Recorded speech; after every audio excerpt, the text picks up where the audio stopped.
Hello and thanks for joining us from our studios in Israel. I'm Aaron Porras, here with ILTV's Morning Briefing. Deadly wildfires have engulfed the mountain range surrounding Athens, Greece. The situation has already turned tragic. At this time, at least 50 people have been killed in the flames. Another 150 have been injured, with hundreds more evacuated from their homes as the crisis continues to surround the capital city. Israel has extended an offer to help Greek firefighters on the ground, and right now, Israeli rescue teams are on standby to fly out at a moment's notice. This tragedy has already escalated into Greece's most lethal fire in the last decade. A team of close to 70 firefighters are currently battling the deadly flames, which encircle the city of Athens. But heavy winds and an especially arid summer heat wave make this mission a difficult one. Greece, Cyprus, and Israel have maintained something of an informal emergency response force over the years. Greek rescue teams have trained the Israeli campaigns and even sent planes to Israel in 2010 to help battle a wildfire outside of Haifa. That fire, incidentally, killed 44 Israelis and remains the single deadliest natural disaster in Israeli history. With the fires outside of Athens continuing to rage despite local efforts, this may soon become the worst fire in Greek history as well. In 2007, a summer wildfire killed more than 80 people in Greece, a horrific record that today's crisis is quickly approaching. There is a ray of hope, though. Heavy rains are predicted to hit the southern Greek peninsula by this time tomorrow, and hopefully these flames can be stomped out before the situation gets even more tragic. Following this week's dramatic escalation of tensions along the Syrian border, Israel has reportedly refused a Russian offer to keep Iranian forces some 60 miles away from Israel's front door. According to officials, Israel is demanding that exactly 0 Iranian forces be allowed anywhere in Syria, period. A red line that drives a wedge between Israeli-Russian relations.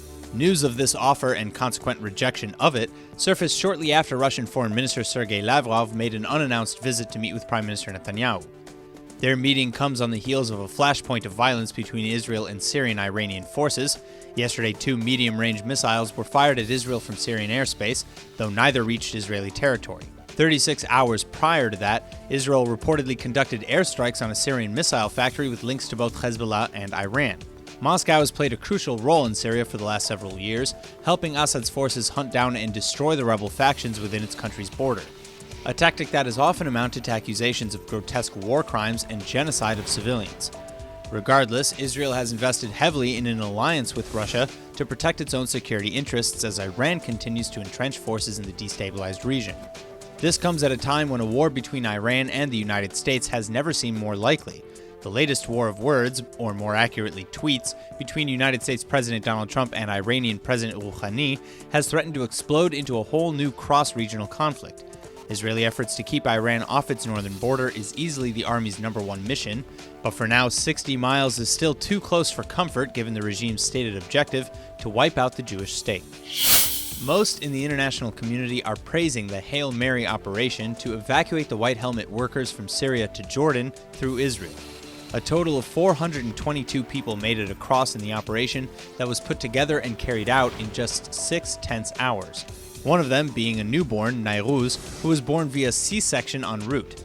The evacuation is also being hailed for its unprecedented amount of coordination between Israel, the United Nations, the United States, Canada, Britain, Germany, and Jordan.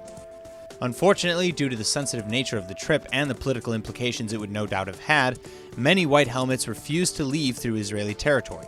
In addition to those who refused, hundreds who were meant to evacuate couldn't get to the extraction point fast enough, as they were cut off by ISIS on one side and Syrian forces on the other. Assad's forces have called the White Helmets terrorists, and will no doubt spin this into a propaganda against their organization.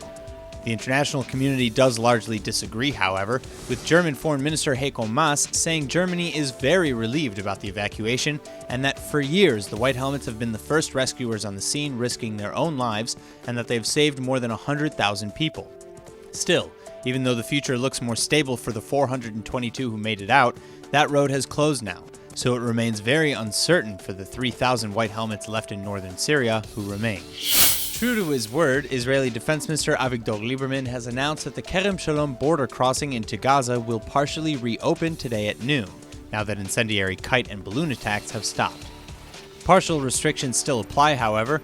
Only humanitarian aid like fuel, food, medicine, and gas will be allowed in. No other goods, no construction materials, and no exports will be allowed. The crossing was closed last week following a sharp rise in attacks from the Gaza Strip including hundreds of rockets and incendiary devices flown over the border into Israeli communities. Thousands of acres of wildlife and forests, as well as agricultural fields, have been destroyed. Despite all the violence on the Israel-Gaza border, the United Nations Human Rights Chief is criticizing Israel for the deaths of Palestinian demonstrators. After Hamas snipers shot and killed Israeli soldier Aviv Levi last Friday, Israel responded with heavy strikes in the Strip, which then spiraled the southern region into resumed chaos. Several Palestinians, mostly Hamas members, were killed, and more were injured.